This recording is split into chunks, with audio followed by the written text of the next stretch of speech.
Você já se imaginou fazendo trabalhos como esse? Não caiam em mentiras. Ou talvez esse. Ou esse daqui. Ou melhor, algo assim.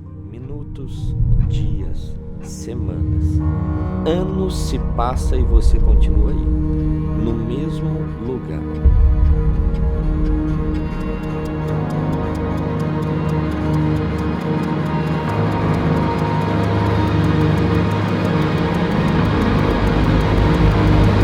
Seja muito bem-vindo a essa nova era do digital, ou sendo mais específico, do audiovisual. Bem, nesse vídeo eu vou estar explicando para vocês como que funciona exatamente essa nova modalidade de intro maker, afinal, que se baseia em peças únicas e autênticas para que a gente consiga trazer uma identidade em volta de um projeto. E eu quero te dar um exemplo aqui no YouTube. Para você que não sabe, a introdução ela precisa ser uma continuidade da thumbnail. E isso a gente pode observar até no próprio canal do MrBeast, que é o maior canal do YouTube, e o editor dele fala exatamente isso. Ao Mac, que é o editor-chefe da equipe do MrBeast, especialmente nas introduções, como esses caras garantem capturar perfeitamente sua atenção desde o início? A forma como vemos intros, basicamente é como uma continuação da miniatura. A maioria das pessoas não tem YouTube Premium, certo? Sim. Então vão clicar em um vídeo, aí vão assistir a um anúncio de 1 minuto ou de 5 segundos e pular. Eles já esqueceram no que clicaram.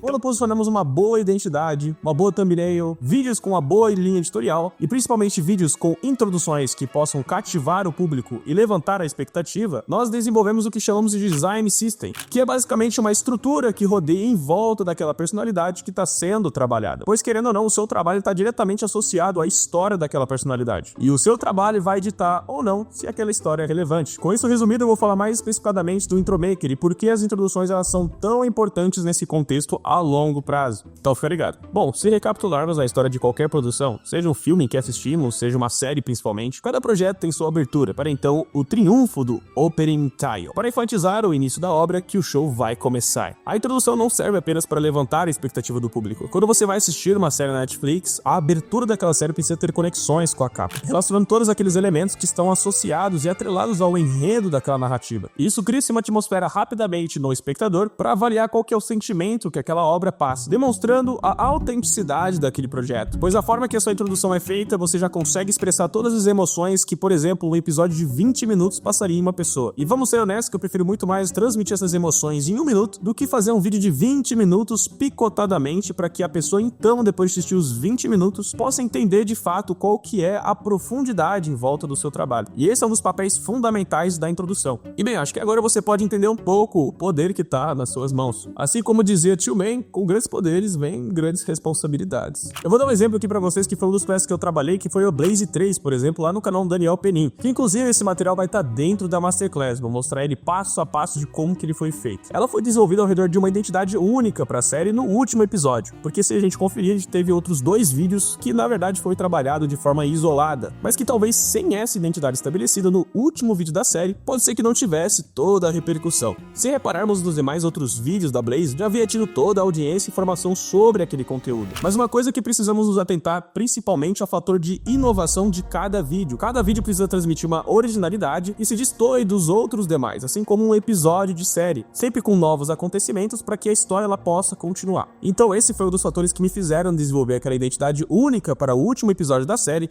trazendo o relógio, toda aquela dramaticidade, pois na época que o Perin tava para lançar esse vídeo, todo mundo tava aguardando a resposta dele final. Então nada como se correlacionar com o tempo. E isso então serviu como fator de inovação para marcar a temporalidade. E eu não vou falar aqui só do meu trabalho, por exemplo, mas eu vou colocar um som aqui que eu acho que você já deve ter escutado em algum lugar.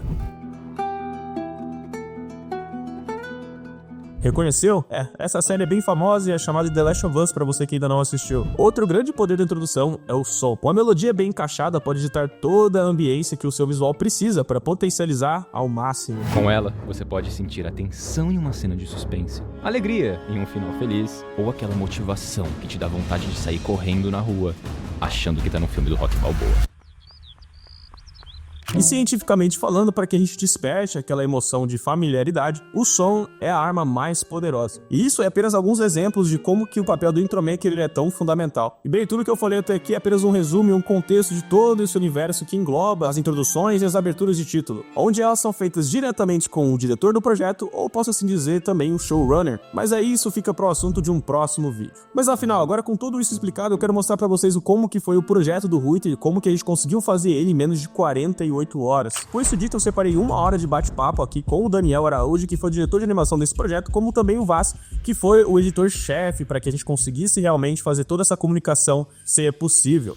Como tudo começou? Cara, primeiramente, prazer estar aqui. É uma honra estar com os caras tão feras como vocês e ainda falar por cima que são meus amigos, né? Mas beleza. Você lembra muito bem, né, Russo? Foi muito na madrugada, ia da meia-noite ou 1h da manhã, mais ou menos. Tinha acabado de estourar a história o caso, né, do Ruiter, e o Fernando, que é o dono do canal, ele já tinha mandado uma mensagem, ele começou a flodar lá sobre essa bomba, e aí eu já tive a ideia de chamar o Russo, na madrugada mesmo, liguei pra ele, já atendeu na hora, eu contei a ideia, falei, Russo, vamos fazer um vídeo mega produzido aqui, isso no sábado à noite, no sábado... Umas 11 horas da noite ali, a gente começou, sei lá, eufórico, cara, vamos criar um grupo, vamos começar a organizar isso tudo, decidir equipe, aí pra vocês que acham que, cara, projetinho é coisa assim, é mamão com açúcar, entendeu? O negócio sai sossegado, tem prazo de 1 mês, né? 2 meses, pode fazer, né? Nossa, dá moleza, cara. Não, é a pauleira que tem vez que, cara, esse projeto é menos de 48 horas, rapaziada. A responsabilidade, você teve medo por também ser o diretor do projeto? Cara, eu acho que o medo sempre vai ter. A gente é ser humano, a gente sente medo, mas a parada que eu sempre falo é a gente não deixar o medo te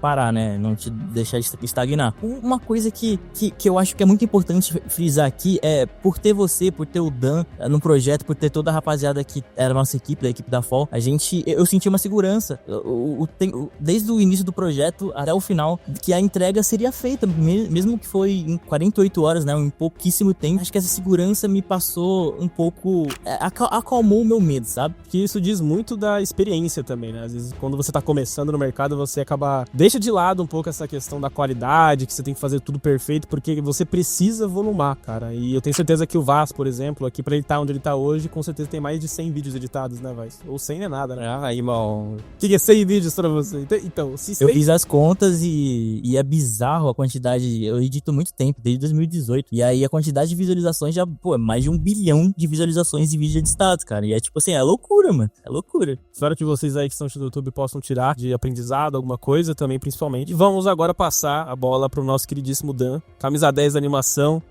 E, bom, as perguntas... A primeira pergunta pra você é a seguinte, meu querido. Qual é a característica mais importante pra dirigir um projeto de animação como este? Pra mim, a habilidade mais importante que uma pessoa tem que ter, um diretor tem que ter na hora de estar gerenciando esses projetos, é ter uma comunicação clara e eficaz. A gente precisa, como diretor, fazer uma conexão da visão do cliente com as habilidades do time e também as limitações do projeto. E pra gente conseguir fazer isso, a gente tem que ter muita organização e conseguir tomar decisões rápidas, igual o Vaz mesmo comentou, que a gente decidiu fazer esse projeto em cima da hora, assim, pra gente conseguir aproveitar o máximo possível esse tema. E outro ponto também é que a gente reiterou muito isso, né, que é a questão de que, cara, todo mundo que tivesse envolvido naquele projeto não necessariamente tinha a responsabilidade de fazer aquele projeto, né, o pessoal interno aqui da FOL. Então era a galera que realmente, exato, que estava disposta ao projeto, era uma coisa adicional, e por mais que seja um projeto de cliente, mas às vezes pode ser um projeto pessoal, às vezes. Eu sei que projeto pessoal, muitas das vezes, é ainda mais difícil da pessoa ela querer executar, porque é um projeto pessoal, né, você não tem meio que uma renda que você tira daquilo, só que às vezes você consegue o seu nome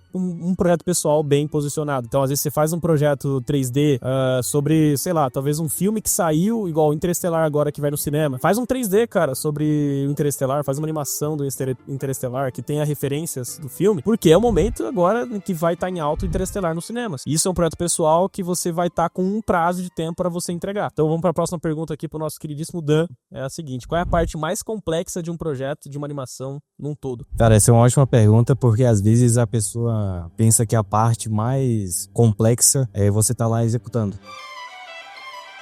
Mas pra mim, a parte mais complexa é realmente gerir todas essas etapas que envolvem fazer o vídeo mais efeito que dá. Principalmente quando você vai transicionar entre uma etapa e outra. Como, por exemplo, quando eu termino o storyboard e passo para os animadores o que eles precisam fazer para passar aquela ideia. Às vezes tem uma discrepância do que tá lá no storyboard com o que ele executa no final. Então essa é a parte mais complexa ao meu ver. Você conseguir alinhar essa ideia com o time. Maravilha. É a interoperabilidade, rapaziada. Pesquisa essa palavra aí que o negócio é doido. E a terceira pergunta, Dan, pra gente ir já engrenando. O que você acha dos storyboards? Você acha que storyboard faz diferença? Cara, faz total diferença, porque com o storyboard você consegue alinhar a visão que o cliente está tendo, você consegue transmitir, né? Traduzir o que ele quer, mostrar pra ele, confirmar, olha, a gente tá planejando fazer o vídeo dessa forma, você concorda? E também com os nossos animadores, né? Você consegue deixar tudo mais coeso, você consegue passar uma visão mais de direção mesmo, você define o framing, o enquadramento, e isso economiza muito tempo total no projeto, porque você evita muito retrabalho lá na frente e atender às expectativas do cliente da forma mais eficiente possível, evitar o máximo de retrabalho, porque tempo perdido é dinheiro gasto, né? Cada segundo que a gente perde é um dinheiro que a gente tá deixando de fazer também. Embaixo do link da descrição vai ter acesso à intro class, lá que dentro da intro class vai ter um pouco dessa parte sobre storyboards, toda essa questão de desenhos e tudo mais, que o Dan vai conseguir deixar bem mais completo, bem mais coisa pra vocês. É o cara mais especialista pra falar desse assunto pra vocês, fechou? Então, cara, acessem lá e comecem a ter um hábito de ter storyboard. Se não é storyboard, talvez moodboard. Se você tem dúvida do que é moodboard, lá no curso o Dan vai explicar pra vocês o que é, beleza? E um papel muito importante de um intro maker, com certeza, é ter essa comunicação eficiente. Se você não consegue abstrair a sua ideia da forma correta, provavelmente o editor não vai entender a sua ideia e não vai conseguir encaixar o começo com o restante do vídeo, quebrando assim toda a expectativa que você estava almejando levantar do público e ficando uma peça um tanto quanto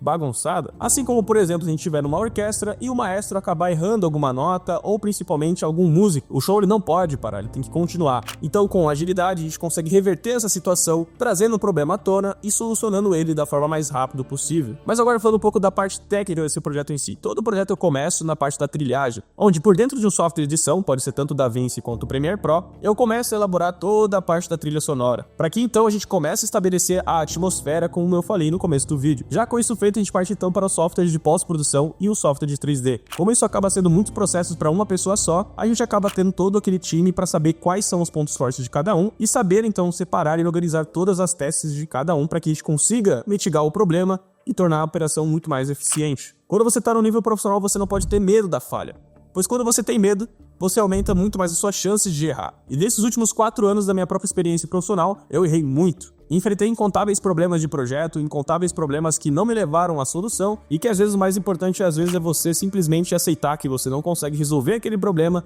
então você vai para um próximo. E posso dizer que jamais que o russo de 4 anos atrás conseguiria fazer a entrega desse material em menos de 48 horas, gerindo uma equipe e principalmente delegando tasks. Mas aí, ficou interessado em saber um pouco mais desse processo, querer ver passo a passo de como que foi feito esse projeto de fato? Aqui na descrição eu vou deixar o link da Masterclass que você pode adquirir e saber um pouco mais desse projeto e o que de fato é a Intro Class específica, onde lá por dentro, além das minhas aulas revelando um pouco de toda a estrutura que eu utilizo nos meus workflows, irão ter mais 2 módulos extras que vão estar documentando um pouco mais dos fundamentos, tanto da parte da pré-produção, quanto a parte técnica do software em si. Além de que dentro da minha comunidade você pode tirar suas dúvidas, compartilhar os seus projetos, as suas experiências e por de lá dentro receber feedbacks também. E eu posso dizer a vocês que isso é apenas o começo. Para você que não sabe, eu sou um dos fundadores da FAO Studios. Com certeza a FAO Studios é uma das referências quando o assunto é YouTube. Além do meu canal, também tem o canal do meu sócio, que é o Gabriel Saab. Ele tá fazendo conteúdos incríveis no canal dele, que tá documentando a parte do filmmaking e da produção em si. E se esse todo o universo te torna mais curioso para saber mais, eu vou deixar também o link aqui do formulário pro curso da FAO School, que com certeza vai ser o curso mais completo de YouTube, direção de pós-produção, linhas editoriais, como se posicionar, como prospectar no mercado, contratos internacionais e bem, muito mais. Então já corre lá para você se inscrever nesse formulário e não perder nenhuma atualização. Até o próximo vídeo.